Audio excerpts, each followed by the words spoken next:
तो नमस्ते दोस्तों, स्वागत है आप सभी लोगों का एक बार फिर से अपने YouTube channel dream India polytechnic study point में। आज के वीडियो लेक्चर में हम पढ़ेंगे एनर्जी कंजर्वेशन के 50 MCQ टाइप क्वेश्चन। आपका ये वीडियो लेक्चर है 5वां और आपका आज 5वां लेसन स्टार्ट हो चुका है जिसका नाम है लाइटिंग एंड DG सेट। आपका 5वां लेसन कौन सा है? Lighting and DG set. और देखिए आज का वीडियो लेक्चर बहुत ही इंपॉर्टेंट होने वाला है क्योंकि जो इसके पहले वीडियो लेक्चर आया था आपका इलेक्ट्रिकल डिज़ाइन ड्राइंग में, आपके 50वें नंबर के क्वेश्चन का आंसर आधे से ज़्यादा बच्चों ने गलत दिया है।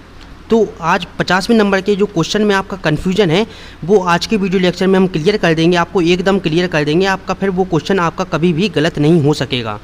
तो इसलिए आप वीडियो को ज़रूर से देखें और देखिए आप 50वें क्वेश्चन पर नहीं जाया करें डायरेक्ट, आप पूरी वीडियो देखा करें, उसके बाद 50वें नंबर के क्वेश्चन का आंसर दिया करें। इससे जो आप जल्दबाजी में गलत कर रहे हैं क्वेश्चन तो वो नहीं करेंगे। तो देखिए, और आज जो आपके टॉप 10 बच्चे हैं जिन्होंने 50वें नंबर के क्वेश्चन का सही आंसर दिया है, आप लोगों को नाम देखकर आधे लोग जो कि है वो परेशान होने वाले हैं। ठीक है, ये था आपका 50वां क्वेश्चन। इसमें आपसे पूछा था कि 15 एम्पियर सॉकेट आउटलेट का चित्र कौन सा है। 15 एम्पियर सॉकेट आउटलेट का चित्र कौन सा है। 100 में से आपके 99%, 100 में से आपके 90% बच्चों ने आपका डी ऑप्शन सही लगा दिया है। ठीक, आपका कौन सा? डी ऑप्शन सही लगाया है। लेकिन हम आपको बता दें डी आपका ऑप्शन किसका है। डी जो आपका चित्र है ये आपका सिंबल है, ये है आपका 15 एम्पियर सॉकेट पॉइंट का, ना कि आउटलेट का। ठीक है, किसका है? 15 एम्पियर सॉकेट पॉइंट का। देखिए आपके सेम ऐसे ही चित्र, ऐसे ही सिंबल आपके 6 होते हैं। इन 6 सिंबल में सबसे ज़्यादा कन्फ्यूजन है। ये 6 जो सिंबल हैं आपके, इनमें सबसे ज़्यादा कन्फ्यूजन है। तो आज हम आपकी सारी कन्फ्यूजन क्लियर कर देंगे। आपका जो आप लोगों ने ऑप्शन लगाया है डी ऑप्शन, सबसे पहले जिन्होंने भी आंसर दिया है तो उन्होंने डी ऑप्शन लगा दिया है। आपके इसके पहले वाले वीडियो लेक्चर में आपको यही सिंबल बताया था। यह सिंबल किसका था? आपका 15 एम्पियर सॉकेट पॉइंट का था, ना कि आउटलेट का। ठीक है, 15 एम्पियर सॉकेट पॉइंट का ये वाला चित्र है, सिंबल है। और ये वाला सिंबल है आपका 5 एम्पियर सॉकेट पॉइंट का, 5 एम्पियर सॉकेट पॉइंट का। इसके बाद आपका आता है इसका सही आंसर क्या है, ये वाला है सिंबल आपका। तो ये सिंबल आपका होगा किसका? 15 ampere socket outlet, 15 ampere socket outlet. अब आउटलेट के भी आपके कितने 4 सिंबल बनते हैं। ठीक, 2 सिंबल आपके किसके हो गए? 5 एम्पियर सॉकेट पॉइंट के आपके 2 सिंबल हैं। एक जे आपका सिंबल है 5 एम्पियर सॉकेट पॉइंट का, और ये वाला सिंबल है आपका 15 एम्पियर सॉकेट पॉइंट का। इसके बाद आपके आउटलेट के जो कि है 4 सिंबल बनते हैं। ठीक, सबसे पहले तो आप देख लीजिए 15 ampere socket point socket outlet का सिंबल कौन सा है? A option. ठीक है, ये वाला सिंबल आपका सही है। तो 50वें नंबर के क्वेश्चन का आंसर जिन बच्चों ने सही दिया था वो बहुत ही कम बच्चे हैं। ठीक है, अब आपके सबसे पहले इसका कन्फ्यूजन दूर कर दें आप लोगों का। देखिए यहाँ पर आप देख लें कि ये है 5 एम्पियर सॉकेट आउटलेट, 5 एम्पियर। अगर आपसे पूछे कि 5 एम्पियर सॉकेट आउटलेट का चित्र सिंबल कौन सा है तो ये वाला बनाएंगे आप। ये किसका है? आपका 5 एम्पियर सॉकेट आउटलेट का। ये चीज़ आप ध्यान रखिए, आउटलेट और आउट पॉइंट।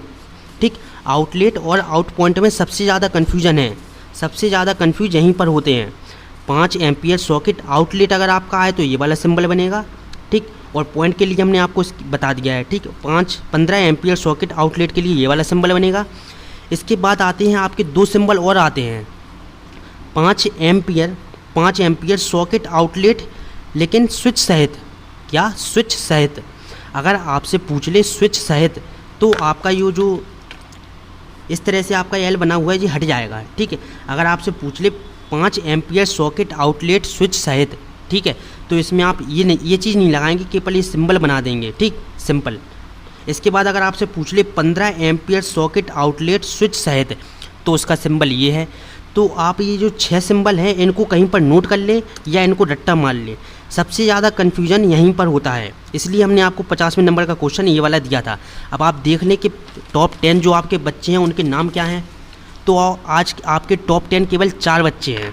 ठीक, जिन्होंने सही आंसर दिया है। सबसे पहले आपका जवाब दिया है राहुल कोस्टा, उसके बाद जवाब दिया है आज़ाद साहनी। इसके बाद तीसरे नंबर पर जवाब दिया है आपका दिव्यांश सिंह और कुमार वर्मा। बाकी की सब बच्चों ने डी ऑप्शन लगाया था जो कि गलत है। डी ऑप्शन आपका किसका है? डी ऑप्शन आपका है 15 एम्पियर सॉकेट पॉइंट का। ठीक, ध्यान रखिएगा आप।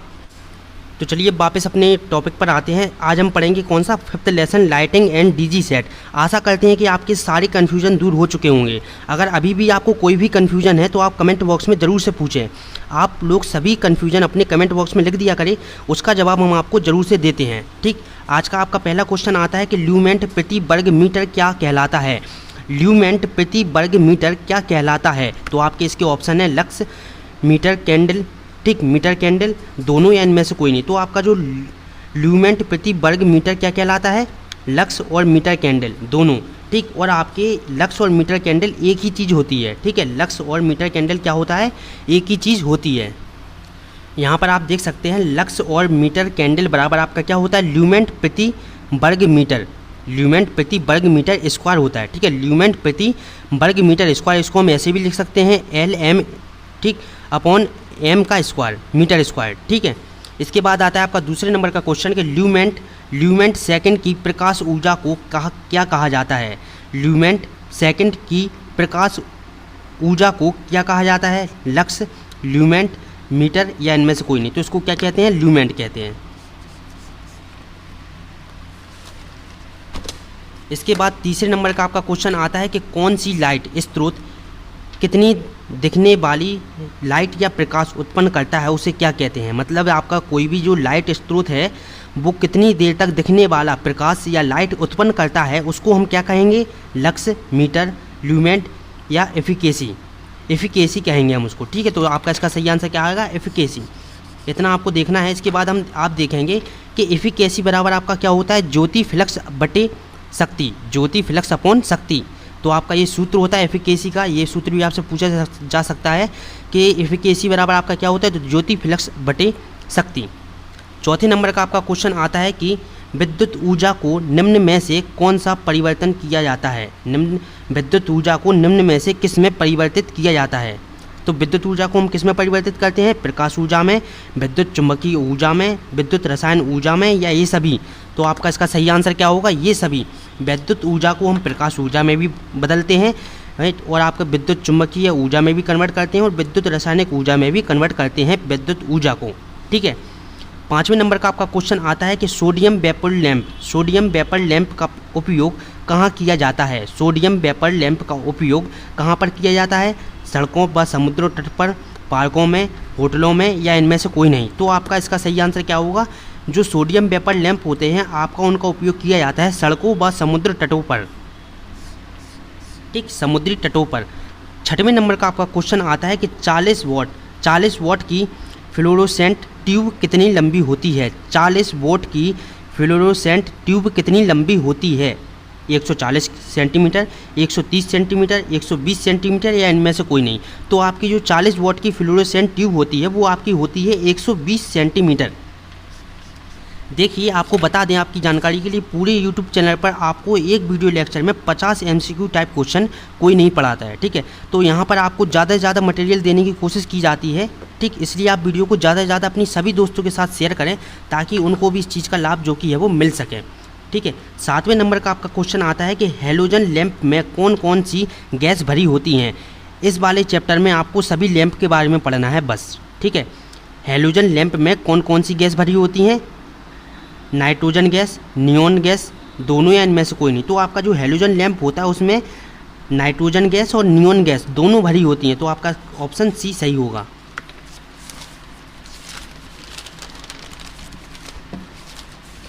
इसके बाद आता है आपका 8वें नंबर का क्वेश्चन कि LED लैंप में एक शक्ति कारक है। LED लैंप में एक शक्ति कारक है तो क्या है? लैगिंग, लीडिंग, यूनिटी या इनमें से कोई नहीं। तो आपका जो LED लैंप है एक उसमें शक्ति कारक क्या है? लैगिंग है। आप सभी लोग LED का फुल फॉर्म सोचें। ठीक, आगे आपको बताएंगे LED का फुल फॉर्म क्या होता है, लेकिन आप लोग भी सोचें। 9वें नंबर का क्वेश्चन आता है आपका कि सोडियम वेपर लैंप की औसत जीवन अवधि होती है।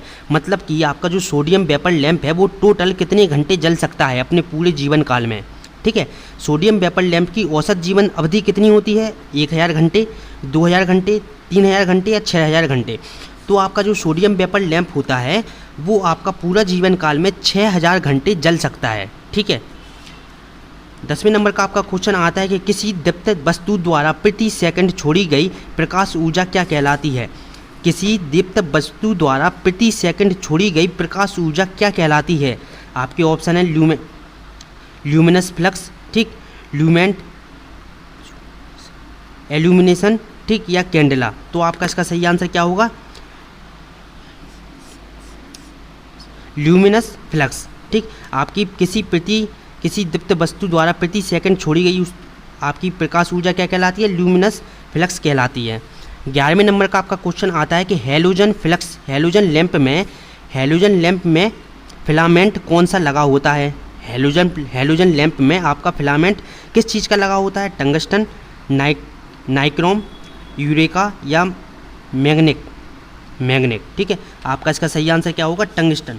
आपका जो हैलोजन लैंप होता है इसमें फिलामेंट कौन सा लगा होता है? टंगस्टन लगा होता है। इसके बाद आता है आपका 12वें नंबर का क्वेश्चन कि सोडियम वेपर लैंप की ट्यूब में कौन कौन सी गैस भरी होती हैं? सोडियम वेपर लैंप की ट्यूब में कौन कौन सी गैस भरी होती हैं? देखिए, आपको सभी मोस्ट इंपॉर्टेंट क्वेश्चन पढ़ाए जा रहे हैं, तो ठीक है, आप इनको ज़रा भी मिस ना करें, इनको फेयर कॉपी में ज़रूर से नोट करें ताकि आपको पेपर के टाइम कोई भी प्रॉब्लम ना हो, ठीक है। आपके इसके ऑप्शन है सोडियम पाउडर और आपका क्या neon gas, mercury plus neon gas, fluorescent powder plus neon gas या टंगस्टन प्लस नियॉन गैस। तो आपने एक चीज़ देखी कि नियॉन गैस सभी में कॉमन है। नियॉन गैस क्या है? सभी में कॉमन है। अब आपको इस चीज़ में से देखना है कि कौन सी चीज़ इसके साथ जोड़ी जाएगी। तो सोडियम वेपर लैंप में आपका जो ट्यूब में कौन सी गैस भरी होती है? Sodium powder plus neon gas, sodium powder plus neon gas, ठीक है। 13वें नंबर का आपका क्वेश्चन आता है 13वें नंबर का क्वेश्चन आता है आपका कि ल्यूमेन इकाई है किसकी? आपके इसकी ऑप्शन है कैंडेला की, फ्लक्स की, लैंप की या सभी की। तो आपकी जो ल्यूमेन इकाई होती है वो किसकी होती है? फ्लक्स की, ठीक। 14वें नंबर का आपका क्वेश्चन आता है कि किसी प्रकाश साधन के धरातल के समकोण पर उत्सर्जित होने वाली फ्लक्स को क्या कहते हैं? किसी प्रकाश साधन के धरातल के समकोण पर उत्सर्जित होने वाले फ्लक्स को हम क्या कहते हैं? इसके आपके ऑप्शन है ज्योतिर्मयता, लक्स, ल्यूमेंट या इनमें से कोई नहीं। तो आपका इसका क्या ऑप्शन आपका ए सही होगा, ठीक है। इसके बाद 15वें नंबर का आपका क्वेश्चन आता है कि प्रकाश ऊर्जा की दर को क्या कहते हैं? देखिए, प्रकाश ऊर्जा की दर को हम क्या कहते हैं? प्रकाश ऊर्जा की दर को हम कहते हैं प्रकाश शक्ति या लाइट पावर, ठीक है, प्रकाश शक्ति या लाइट पावर। 16वें नंबर का आपका क्वेश्चन आता है कि विभिन्न प्रकार के बल्बों में एक प्रकार का बल्ब वह है जिसे बदलते समय भी नंगे हाथों से छूना नहीं चाहिए, ठीक है, छूना नहीं चाहिए। उस लैंप का नाम क्या है? देखिए, फिर से आप क्वेश्चन को ध्यान से पढ़िए कि विभिन्न प्रकार के लैंपों में एक प्रकार का बल्ब ऐसा भी है जिसे बदलते समय नंगे हाथों से छूना नहीं चाहिए। उस लैंप का नाम क्या है? तो उसका लैंप का नाम क्या है? Sodium vapour lamp. जो भी आपके मोस्ट इंपॉर्टेंट क्वेश्चन होते हैं तो उसके आपको आंसर डायरेक्ट बताए जाते हैं, ठीक है। सोडियम वेपर लैंप, इसको आप याद कर ले अच्छे से। 17वें नंबर का क्वेश्चन आता है कि फ्लड लाइट में कौन सा लैंप प्रयोग किया जाता है? जो आपका फ्लड लाइट होता है उसमें कौन सा लैंप प्रयोग किया जाता है? हैलोजन लैंप, ठीक है, हैलोजन लैंप उसमें हम प्रयोग करते हैं।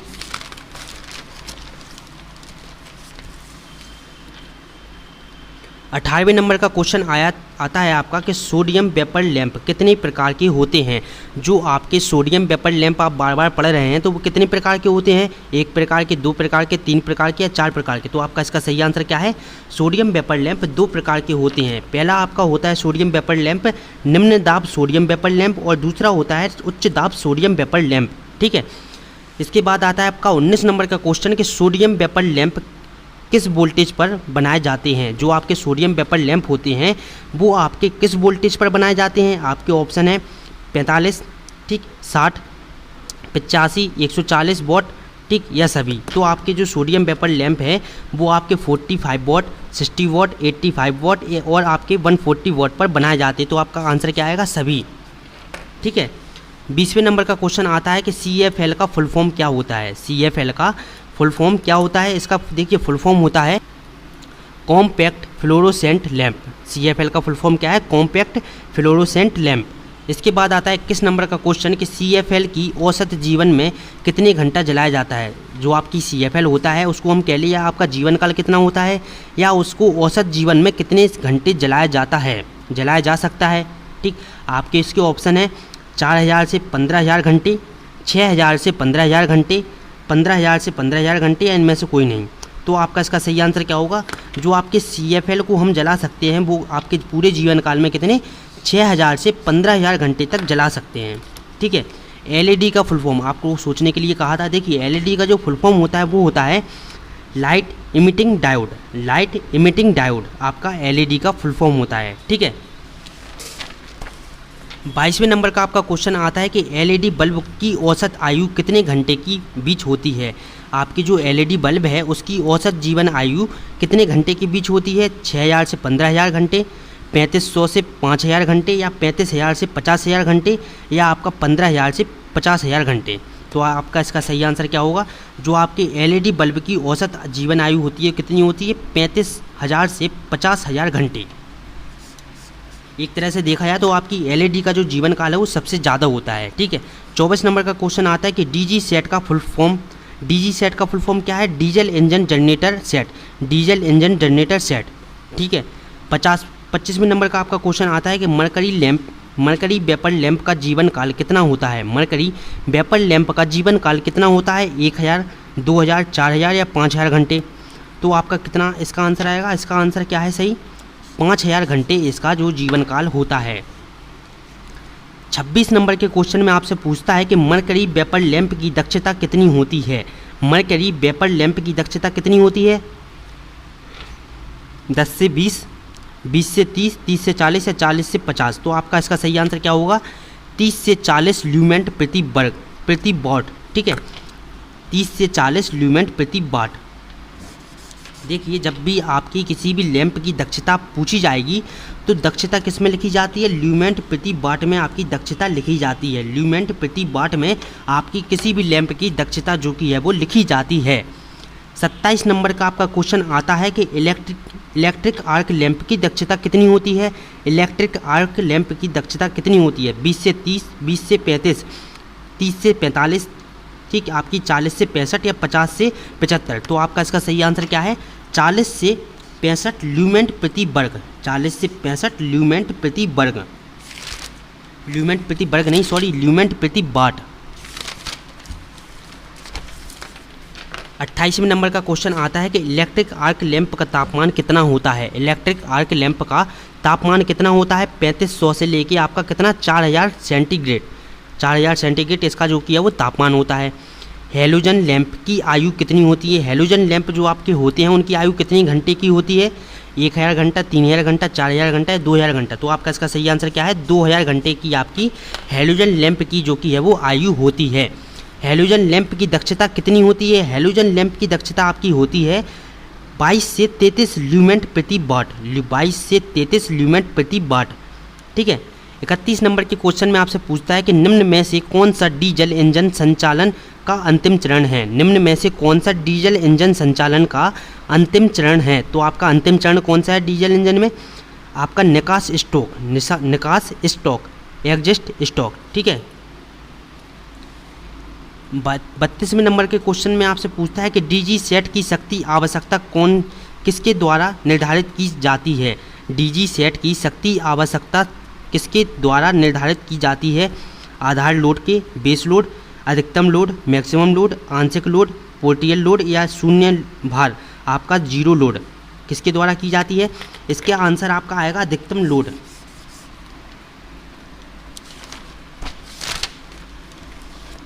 इसके बाद आता है आपका 33 नंबर का क्वेश्चन कि डीजल उत्पादन सेट की दक्षता कितनी होती है? डीजल उत्पादन सेट की दक्षता का मूल्य कितना होता है? मूल्य इसमें पूछा, क्या पूछा है इसमें? मूल्य कितना होता है? ठीक है, 35 से 45, 65 से 70, 60, 50 से 60 या 80 से ऊपर। तो आपका इसका सही आंसर क्या होगा? 80 से ऊपर आपका जो डीजल उत्पादन सेट की दक्षता का मूल्य होता है। ठीक है, 34 नंबर का आपका क्वेश्चन में पूछता है कि DG सेट का डिज़ाइन किया गया पावर फैक्टर है। DG सेट का डिज़ाइन किया गया पावर फैक्टर कितना है? 1.0, 0.8, 0.9 या 1.1। तो आपका इसका सही आंसर आएगा 0.8। 35 नंबर के क्वेश्चन में पूछता है कि कौन सा लॉस जो DG सेट में सबसे कम होता है? कौन सी हानि या कौन सा लॉस आपका डीजी सेट में सबसे कम होता है? अल्टरनेटर लॉस या हानि। ठीक। 36 नंबर के क्वेश्चन में पूछता है कि डीजल इंजन में संपीड़न अनुपात की सीमा होती है। ठीक, डीजल इंजन में संपीड़न अनुपात की सीमा होती है। ठीक, 10:1 से 15:1, 14:1 से 25:1, 5:1 से 10:1 या 1:2 से 3:1। तो 14:1 से 25:1 आपकी डीजल इंजन में संपीड़न अनुपात की सीमा होती है। देखिए, जिन्होंने कुछ भी नहीं पढ़ा है नोट्स वगैरह, तो आपको यहाँ पर जो किया वो सब समझ में आ गया, क्योंकि आपको सारे जो एमसीक्यू क्वेश्चन है वो लेसन वाइज और आपके टॉपिक वाइज बताए जा रहे हैं। ठीक है, तो परेशान आप लोग बिल्कुल भी ना हो। 15 तारीख के पहले आपके सारे एमसीक्यू टाइप क्वेश्चन कंप्लीट करा दिए जाएंगे और 15 तारीख को सुबह 5 बजे आपको फोर्थ सेमेस्टर की आपको 6 सब्जेक्ट की जो क्वेश्चन बैंक है वो टेलीग्राम चैनल पर डाल दी जाएंगी। ठीक है। 37 नंबर के क्वेश्चन में आपसे पूछता है कि लोड की विशेषताएं जो डीजी सेट के कुशल उपयोग को प्रभावित करती हैं। कुल लोड की विशेषताएं जो डीजी सेट के कुशल उपयोग को प्रभावित करती हैं। पावर फैक्टर, अनबैलेंस लॉस, या आपका यह क्षणिक भार। ठीक है, आपके क्या है? क्षणिक भार, ट्रांजिस्ट लोड, या आपका सभी। तो आपका इसका सही आंसर क्या होगा? सभी। 38 नंबर के क्वेश्चन में आपसे पूछता है कि जीसीपी का फुल फॉर्म क्या होता है?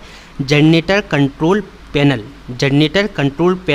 ठीक, आप देखिए सभी क्वेश्चन में जिन में आपसे फुल फॉर्म पूछा है आप उनको जरूर से याद करें। फुल फॉर्म आपसे जरूर से पूछा जाएगा। देखिए, अब यहाँ से जो आपके सेकंड चैप्टर में इंपॉर्टेंट क्वेश्चन थे जो इसके पहले वाले वीडियो लेक्चर में नहीं हो पाए, तो सेकंड लेसन के मोस्ट इंपॉर्टेंट क्वेश्चन आपसे यहाँ से स्टार्ट होते हैं। देखिए, पेट्रोलियम अनुसंधान एसोसिएशन का गठन कब हुआ था? पेट्रोलियम अनुसंधान एसोसिएशन का गठन कब हुआ था? आपका देखिए 1877 में, 1899, 1977 या 1999। तो आपका इसका सही आंसर क्या है? पेट्रोलियम एसोसिएशन का गठन कब हुआ था? 1977 में। ठीक है। केंद्रीय सरकार ने किस सन में 50,000 मेगावाट की जल विद्युत परियोजना शुरू की थी? आपकी जो केंद्रीय सरकार ने जो आपकी परियोजना शुरू की थी 50,000 मेगावाट की, वो कब शुरू की थी? 1990 से 1991 में, या आपका 2001 से 2002, या 2003 से 2004, 2005 से या 2006। तो आपका इसका सही आंसर क्या है? 2003 से 2004। 41 नंबर का आपका क्वेश्चन आता है कि दिल्ली में कचरे द्वारा कितने मेगावाट क्षमता उत्पादन की परियोजना शुरू की गई थी? ठीक है, तो आपका 8 मेगावाट, 9 मेगावाट, 10 मेगावाट या 12 मेगावाट। तो इसका सही आंसर क्या है? 9 मेगावाट। 42 नंबर का आपका क्वेश्चन आता है कि सौर ऊर्जा उपकेंद्र की स्थापना कब हुई थी? सौर ऊर्जा उपकेंद्र की स्थापना कब हुई थी? 1882, 1982, 1960, 1986 या 1988। तो इसका सही आंसर कितना है? 1982। देखिए, आपको ये सारे जो क्वेश्चन पढ़ाए जा रहे हैं मोस्ट इंपॉर्टेंट क्वेश्चन है, इसलिए आपको द्वारा पढ़ाए जा रहे हैं। ठीक है। 43 नंबर का आपका क्वेश्चन आता है कि ऊर्जा संरक्षण एक्ट BEE, ठीक, 2001 का प्रधान कौन है? प्रधान किसको बनाया जाता है? केंद्रीय ऊर्जा मंत्री को। ठीक है, इसके पहले वाले वीडियो लेक्चर में आप जी पढ़ चुके हैं। इसके बाद आता है आपका 44 नंबर का क्वेश्चन कि पवन चक्की द्वारा उत्पन्न की जाती है। पवन चक्की द्वारा हम कैसी ऊर्जा उत्पन्न करते हैं? यांत्रिक ऊर्जा, गतिज ऊर्जा, सौर ऊर्जा, इनमें से कोई नहीं। तो जो पवन चक्की होती है उसके द्वारा हम कौन सी यांत्रिक ऊर्जा को उत्पन्न करते हैं? 43 नंबर के क्वेश्चन में आपसे पूछता है कि ऊर्जा का गैर परंपरागत स्रोत है। ऊर्जा का गैर परंपरागत स्रोत कौन सा है? आणविक ऊर्जा, भूतापीय ऊर्जा, बायोगैस ऊर्जा या थर्मल पावर। तो आपका इसका सही आंसर क्या है? Thermal power. 46 नंबर के क्वेश्चन में आपसे पूछता है कि निम्न में से गैर परंपरागत स्रोत हैं। देखिए, आपको परंपरागत स्रोत, गैर परंपरागत स्रोत, वाणिज्यिक, अवाणिज्यिक ऊर्जा स्रोत कौन कौन से होते हैं ये जरूर से याद करना है। इनमें से आपके 1 से 2 क्वेश्चन जो जरूर से हैं वो पूछे जाएंगे। ठीक है, तो निम्न में से गैर परंपरागत स्रोत कौन सा है? प्राकृतिक गैस, कोयला, पवन या आपकी डीजल। तो आपका इसका सही आंसर क्या है? पवन। जो पवन ऊर्जा है वो आपकी क्या है, गैर परंपरागत स्रोत है। 47 नंबर का क्वेश्चन पूछता है कि ऊर्जा की अनुभूति होती है, ऊर्जा की अनुभूति होती है किसके द्वारा, प्रकाश के रूप में, ऊर्जा के रूप में, ऊष्मा के रूप में, प्रकाश के रूप में या ध्वनि के रूप में। तो आपका इसका सही आंसर क्या है, जो हमारी ऊर्जा की अनुभूति हमको होती है तो वो ऊर्जा ऊष्मा के रूप में भी होती है, प्रकाश के रूप में भी होती है और ध्वनि के रूप में भी होती है। 48 नंबर का आपका क्वेश्चन आता है कि प्राथमिक ऊर्जा को जीवाश्म ऊर्जा की मात्रा होती है। प्राथमिक ऊर्जा में आपकी जीवाश्म ऊर्जा की मात्रा कितनी होती है, 85%, 75%, 95% या 55%। तो इसका सही आंसर क्या होगा, 85%।